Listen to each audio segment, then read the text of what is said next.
Alors, Olivier, un hypnothérapeute qui aurait violé plusieurs femmes. Ouais, une histoire, en fait, que ça fait un petit bout, là, ça s'est passé en 2019. Ça se passe en France. Une étudiante de 24 ans porte alors plainte contre Cyril Zattara, OK? Qu'elle aurait rencontré dans une soirée de danse, d'accord? Puis là, après ça, ils ont repris rendez-vous, ils ont gardé contact pour une séance d'hypnose. Le problème, c'est que cet homme-là, M. Zattara, en a profité. Et tout d'un coup, dans une soirée, bien entendu, elle a pris un verre avec lui et s'est mis à avoir des bouffées de chaleur. Hein? Donc, se réveille avec des souvenirs confus, se rappelant avoir vomi, hein? Puis avoir été pénétrée. Donc, cette soirée-là. Donc, elle a été violée par cet homme et on a compris aussi que c'était pas la seule parce que M. Zattara, comment on dit ça? Hypnothérapeute. Aurait eu aussi, en fait, 14 autres femmes sur une dizaine d'années. Et aussi, il a pas juste fait ça, c'est qu'il faisait des vidéos à l'insu de plusieurs autres femmes. Donc, c'est à peu près 20 victimes. Il y avait bien des histoires comme ça en France depuis quelque temps. Oui, vraiment beaucoup. Puis ça, c'est une parmi tant d'autres. J'aurais pu en compter d'autres aujourd'hui. Là. Donc, à partir de là, on a compris qu'il y avait un système derrière tout ça. Il glissait un somnifère dans le verre de vin ou d'eau, peu importe qui était servi à la femme, et qui recevait chez lui, d'ailleurs, et en fait, il en profitait. Dès que la victime tombait dans un état second, il passait à l'acte. Et la nouvelle aujourd'hui par rapport à ça qui s'est passé en 2019, c'est que là, le président Roger Arata, que lui qui a ouvert le procès lundi devant la cour criminelle des Bouches-du-Rhum en Provence, je ne sais pas si tu connais la région, a dit que c'était un procès qui allait tomber à huis clos dans le respect des victimes. Okay. Et parce qu'il y avait aussi avant un historique là, dans ce coin-là, c'était le premier procès des viols de Mazan, ça qui avait marqué la région, là, puis que voilà, donc qui avait fait aussi beaucoup de victimes, puis qui avait fait énormément jaser. Donc là, ça ramène encore des mauvais souvenirs de tout ça. Là.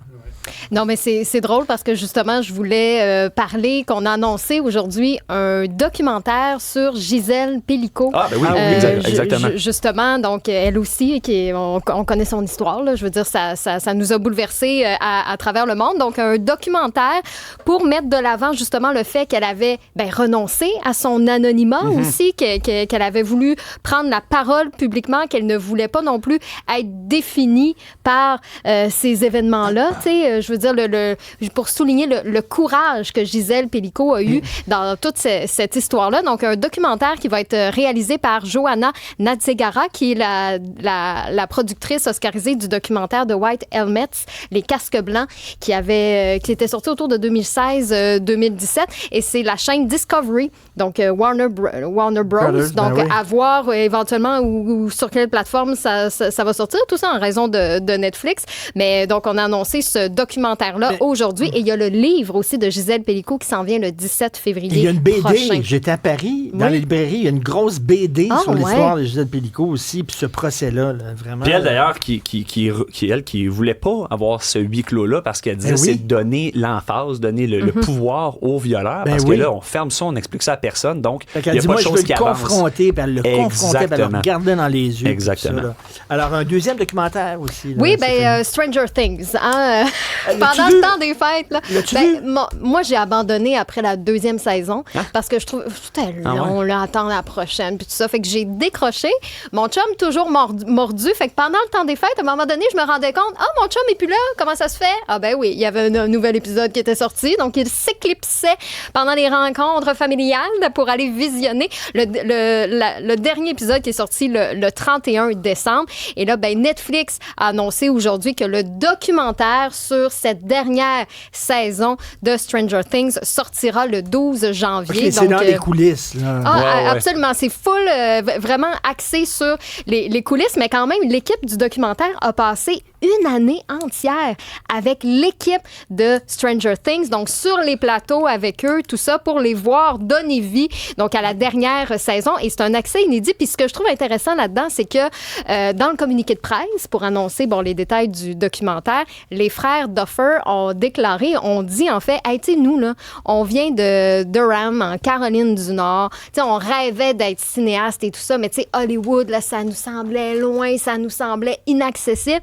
Mais Mais eux, c'est quand ils ont vu les documentaires des coulisses du Seigneur des Anneaux, puis que là, ils ont vu, tu sais, Peter Jackson super stressé, puis angoissé, puis tout ça, puis là, ils se sont dit, hey, finalement, c'est peut-être possible que nous aussi, éventuellement, on ait accès à Hollywood. Donc, c'est de voir le documentaire qui leur a donné comme le petit coup de motivation. Donc, c'est pour ça qu'ils tenaient à faire un documentaire sur les coulisses de la série. Et Olivier, mes enfants ont vu la finale de Stranger Things, ils ont été bien déçus.